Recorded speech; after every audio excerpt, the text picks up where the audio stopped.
स्थायी सुख और शांति संतोष जो इस हमारी रूह को मिलेगा उसको आत्मा आनंद कहते हैं। आत्मा आनंद कैसे होगा? आत्म संयम करने से आएगा। जो संयम करना सीख जाएगा, हर चीज पर पाबंदी लग जाएगी। महापुरुषों ने अनेक रास्ते दिखाए, किसी ने मौन करके, किसी ने खाना बंद करके, किसी ने खाने का एक निश्चित समय निर्धारित करके, किसी ने नींद और आराम का समय बदल करके, किसी ने त्याग करके। ये सारी की सारी चीज़ें त्याग है।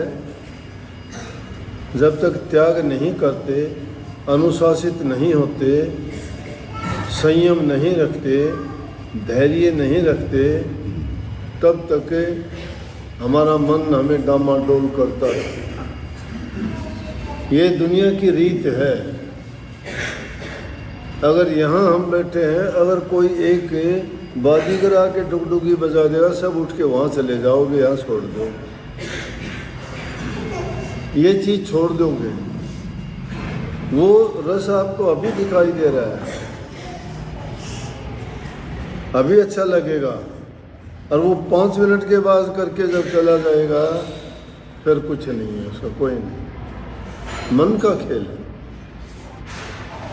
लेकिन यहाँ जो चीज़ आपको मिलने जा रही है वो आपके जीवन को संवारने वाली है, वो आपके साथ जाने वाली है, वो आपका उद्धार और कल्याण करने वाली है। एक अच्छी जगह में महापुरुषों का संग करने से ही इंसान के उनके प्रति दूसरे लोगों की भावना ही बदल जाती है। लोग सोचते हैं कि ये सत्संगी है, या ये मंदिर जाता है, या मस्जिद गुरुद्वारे जाता है, तो नेक इंसान है, ये प्रभु का भगत है। प्रभु का नाम आते ही जब इंसान के ख्यालात बदल जाते हैं और उसको अगर आदमी लगातार अपने अंदर धारण कर ले पक्का, तो उसके क्या हालात होगी? उसका हृदय शुद्ध और पवित्र हो जाएगा, उसके ख्यालात ही बदल जाएंगे। सिर्फ ज़रूरत है आदमी को संयम की। संयम करना बड़ा कठिन है। बैठ जाओगे एक पल में, संवरना सारी जिंदगी भर मुश्किल हो जाएगी। दुश्मनी निभा दोगे कई पीढ़ियों तक, प्रेम निभाना बड़ा कठिन है। पहली चीज प्रेम करना ही कठिन है। और आज के युग में तो प्रेम भी एक फरेब है, धोखा है। मतलब के लिए प्रेम है, मतलब के लिए अपने हैं, स्वार्थ के लिए किसी से संबंध है जिससे हमारा हित नहीं, स्वार्थ पूरा नहीं होता। चाहे हमारा पिता भी है, भाई भी है, पत्नी भी है, बेटा भी है, हमारा कोई मतलब नहीं। एक इंसान की बुद्धि भ्रष्ट हो, कोई गलत काम करता है तो दूसरे की तो सही है, कहे छोड़ दिया, कर ले तू जो करना। लेकिन नहीं, छोटी सी बात के लिए दोनों का झगड़ा होगा, कोर्ट कचहरी के मुकदमे होंगे, थाना तहसील में लूटेंगे पिटेंगे, दुनियादारी के लोग आधे उसके पास होंगे, कुछ उसके पास होंगे, रिश्तेदार भी बट जाएंगे, आधे रिश्तेदार उसके होंगे, उसके होंगे, बहन भी 2 होंगी तो बट जाएगी, वो उसकी बनेगी, वो उसकी बनेगी। बात छूछक होंगे तो भी वो बटेंगे, वो उसके डालेगा और वो उसके डालेगा। इसलिए नहीं समझते लोग। हमारे देश की सभ्यता और संस्कृति बहुत पुरानी है।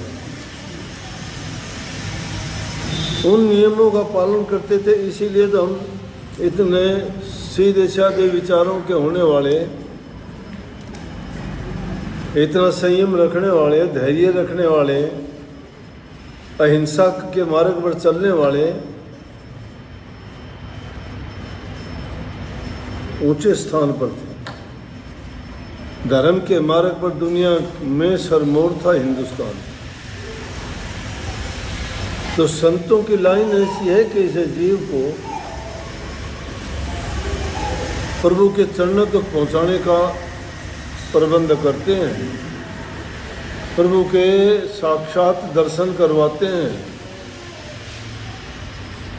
यहाँ करनी करने वाले संतों ने पत्थरों की मूर्तियों को भी चला के दिखा दिया, मुर्दों को भी जिंदा करके दिखा दिया।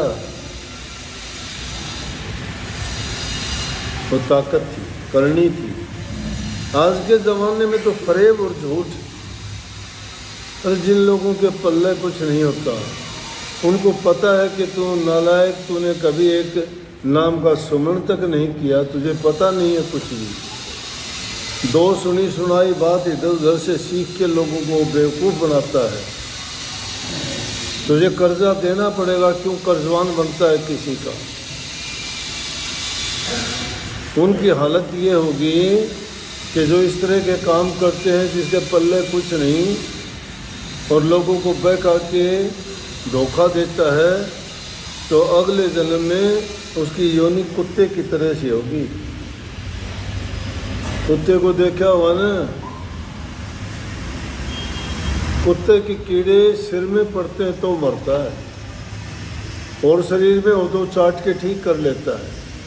उसकी जीभ में ताकत होती है, कहीं शरीर पे चोट लग जाए ना पशु के, जानवर के, और जहाँ तक उसका मुंह पहुँचता है और जहाँ तक उसकी जीभ पहुँचती है वो उसको चाट के घाव को ठीक कर लेता है।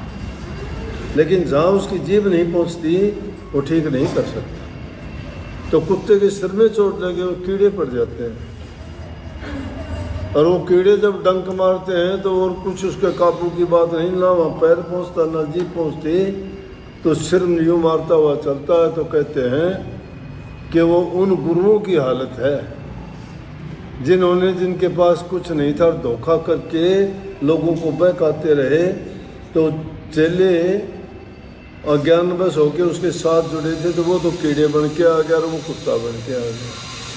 तो डंक मारते हैं उसके, और डंक मारते हैं, वो कहते हैं ज्ञान बता, तो सिर भागता है, पता नहीं पता नहीं।